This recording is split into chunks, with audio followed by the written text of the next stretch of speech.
Bismillahirrahmanirrahim. Değerli Müslümanlar, yardım çalışmalarımızı siz hayırseverlerimizin destekleriyle devam ediyoruz Allah'ın izniyle.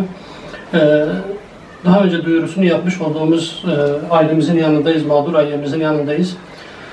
Göndermiş olduğunuz bağışları inşallah onlara takdim edeceğiz. İnşallah yardım çalışmalarımız hayırseverlerimizin bağışlarıyla devam edecektir. Allah'a emanet olun.